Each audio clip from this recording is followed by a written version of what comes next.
Да се размислува малку поинаку од конвенционалното, односно да се поместат границите преку иновативно размислување, особено кога се работи за вкусовите, донесе инспирација кон размислување да се створи нешто ново, нешто различно, но сепак оригинално, традиционално и вистинско. Резултат на тоа се вината со необична боја, различна од традиционалните македонски вина. Тоа се виното со сина и зелена боја. Токму господинот, односно професор Владко Тасев од Кавадарци, кој што е веќе присутен тука со мене. Добро утро и добро дојдовте во Сака Македонија. Добро утро и благодарам пред се што ми поканите и што е ова малку вашата иновација, ќе ни откриеме на нашите гледачи, меѓутоа не онаа мала сладка тајна како се произведува. Да, во секој случај останува тајнички. Така. Професоре, знаете дека потекнувате од Тиквишијата, ни доаѓате од Кавадарци, неминовно е секое дете од самото негово раѓање, првите чекори да биде запознаено со грозјето, со лозовите насади, виното и ракијата. Меѓутоа, вие сте исто така професор по македонски јазик и литература, што е навистина интересно. Професијата, споредено со она што веќе е ваша пасија, е малку поразлична. Да, сигурно, но би нашол многу сличности. Така. Инаку во врска со она традиционалното. Неминовно е да се запознаеме со лозјето, лозарството, воопшто винарството. Ако не е голем лозов насад, тогаш е сигурно малку помалку, да што, нели, дедото, таткото ги обработувале, па и така мора да се запознаете. Сигурно, јас го фати времето кога немаше ова шпаливи модерен начин на обредување на лозје. Значи, дедо ми имал неколку декари лозје со стар насад, ама правил изворено вино. Сите биле кај него, нормално и ракија. Така. Татко малку го проширил, јас го довршуваме полека и се бавам и со вино малку, со ракија. Многу скромно, навистина. Скромно го кажувате, да се бавам со малку вино и ракија, меѓутоа, вие сте веќе нашиот македонски иноватор кој што ги креираше зеленото и синото вино. Зошто зелено и сино вино? Од каде ни потекнуваат? Која е историјата? Нешто се знае ли за нив? Па видите, сите бои во основа се природни. Тоа е пожилакот или Божиот лак или виножитото. Ги содржи сите бои буквално.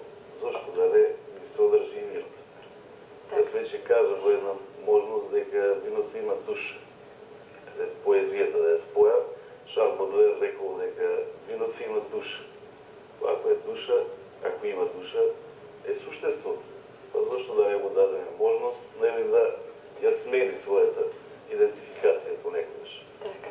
Оно што се знае дека шпанците веќе го пуштија во производство зеленото вино, меѓутоа оно што уште помалку се знае е дека токму вие пред 10 години отприлика веќе го имавте создадено зеленото вино. Да, може да се каже, тоа го знаат еден мал круг на мои пријатели, го пробувавме, го дегустиравме и во тоа време беше чудно, смешно, па дури би рекол и криминално да се објави некоја ваква вест, бидејќи традиционалноста на виното е потврдена. Таа боја, црвена, прозирна, односно бела или розова, е остановена и тоа е тоа. Меѓутоа, секое застранување од на традиционалното малку ни е чудно. Меѓутоа, и знаеме, јас знам, нашите гледачи ќе го знаат дека сето оно што го правите во однос на иновацијата со виното и во однос на традиционалната подготовка на вино и ракија се одвива во една мала ваша винарија. Вие се нарекувате едно мало каче. Да, ја не би е фирма. Винарија или визба, тоа е една винарска работилница, може би не е ни тоа. Чисто е ентузијастички начин да се поттикне љубовта кон виното, да се створи нешто ново. Ама пак би потенцирал на природен начин. Така, токму така. И плавото, и синото, и зеленото вино се комплетно органски. Да, 100% органски. Бојата е мала тајна, меѓутоа не е некоја тајна, веќе многу пати, паците објаѓа, веќе има и пројави овде. Се изведува токму од тушпата на грозјето, антицијанини, тие малку што разбираат, веќе ќе сватат дека се работи за природа. Ете, може да се охрабрат па и сите оние љубители на... Тоа ми е и намера да сватат луѓе дека иновацијата не е нешто нашиот регион им е потребно. И нашиот регион дозволува. Да. Така. Сега би споредил со некои гиганти вински, Франција, Шпанија. Франција се досети да измисли едно божолено во. Знаете што е тоа? Не. Тоа е. Јас не знам. Младо вино кое да што се продава уште пред да созре, нема потреба да се чува и се продава и е хит во целиот свет. Со во некоја наредна прилика може да посвети поголемо внимание. И кај нас вече во третата недела од ноември се празнува како еден вид дегустација на млади вина и тоа е подготовка и еден вид тест за младите вина за да се довршат на убав начин. Ето со анализа, сегментација, како што му е редот и да се довршат да бидат вистински вина. Не се интересиравте со младово вино француско. Меѓутоа вашите вина ги крстивте со Монарх и Јувенис. Да. Тоа се латински имиња. Јас сум љубеник во латинскиот јазик. Воопшто во јазиците се разбира најмногу во нашиот македонски, што не е мајчен јазик. Меѓутоа, силината на овие имиња се одразува токму во таа старост, од таа антика. Значи, Монарх е нешто силно, нешто моќно, кралско, не би го нарекол кралско, меѓутоа претходно се навракам силно, моќно во таа смисла. А Јувенис, како и бојата, е одраз на младост. Убаво сте ги послушали наистина. Позевеното и синото вино. Имаме ли најава на некоја друга понеобична боја на виното? Видите сега, портокаловата е многу актуелна и скоро шпанците ја пласира, а тоа е всушност една античка, една древна боја, еден начин на производство на вино, кое што сум го применувал и јас, да излезе сега некоја фалба, зашто. Меѓутоа, навистина, кога не знаехме за енолошки препарати, винограни и други работи, го остававме грозито, дали бело или црвено, да преврие заедно со ширата и да стане вино.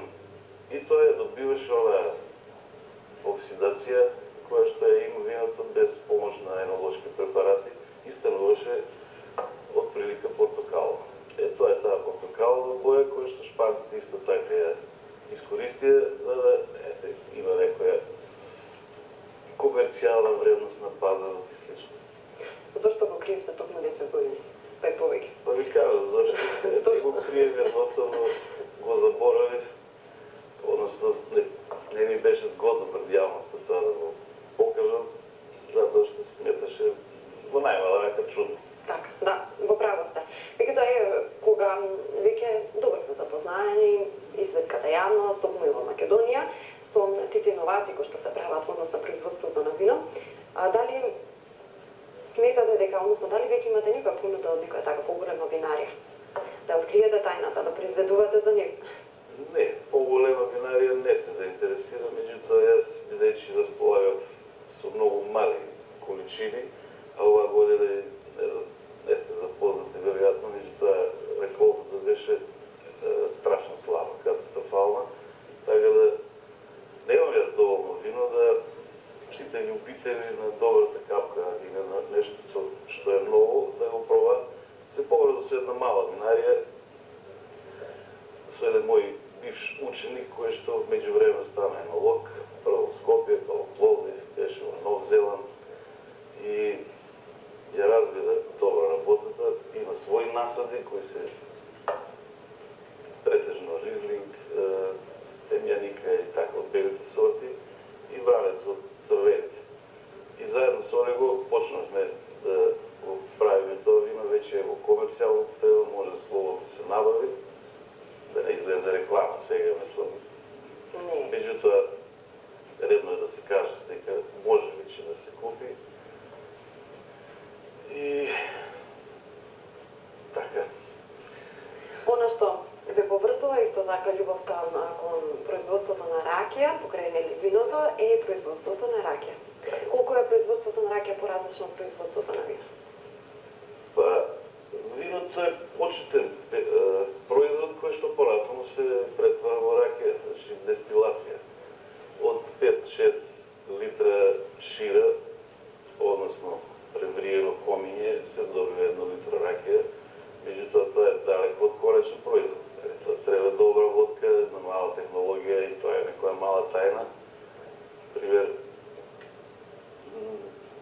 пак да не излезе дека се фалам и Скромен сте на господине Владко, на вистина. не сакам да се фалам, меѓутоа многу луѓе ме дисуваат, да речеме, како покавадаречки, нели? Така. Ме опоменаа да не зборувам многу кавадаречки.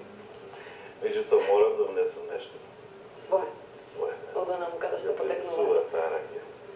Аз сме народ кој што сакам убава чашка, убав алкохол, односно чашка алкохол да консумира во оние посебно делови кога имаме прослави. Кога прв пат им го посочивте виното, кога прв пат им го откривте или зеленото или синото вино за кое се одлучивте на вашите најблиски, на вашите роднини пријатели, како реагира? Па чудно. Со воодушевување се сликаат со него, не им е јасно, се додека не пробаат, со затворени очи или со отворени, дека тоа е навистина вино и дека ги содржи сите елементи на вино. Бело вино се разбира. Ризлинки и малку темјаника. Значи тоа е дополнително до објаснување, меѓутоа сите сваќаат дека тоа е сушност вино. Со ништо различно од другите, освен со бојата. Доволно привлечно меѓутоа. Сепак, навикнати сме на традиционалното црвено, розето и белото, да го консумираме најчесто, така да мислам дека ова и на некој начин дојде добредојдено, посебно на оние љубители, колекционери на вината, да го имаат во својата колекција. Ако откривте убаво од вас што ми откривте и на нашите гледачи дека веќе се наоѓа во комерцијална употреба, односно може да го набава, да го купува, така да мислам дека ќе има многу заинтересирани.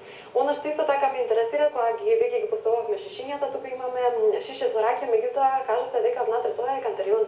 Да, така? тоа е исто мој производ, едно прв пат го видов во Хрватска, и сам и претходно сум го правил, но видов дека таму ја употребуваат онака секојдневно и пробав да ја покажам во јавноста. Тоа е ракија со кантерион, која што делува малку и како лек, антидепресивно за желудокот, за желудецот, стомаклија би ја нарекли и така. Мислам, обична ракија во секој случај. Бројни шеги се креирани, направени токму за потребата на ракијата од страна на македонскиот народ, пред се покрај за конзумација, многу често ја користиме и за лек. Спомнавме дека таа е токму оваа произведена ракија е корисна за желудникот. Дали сме народ кој што ужива во добро вино?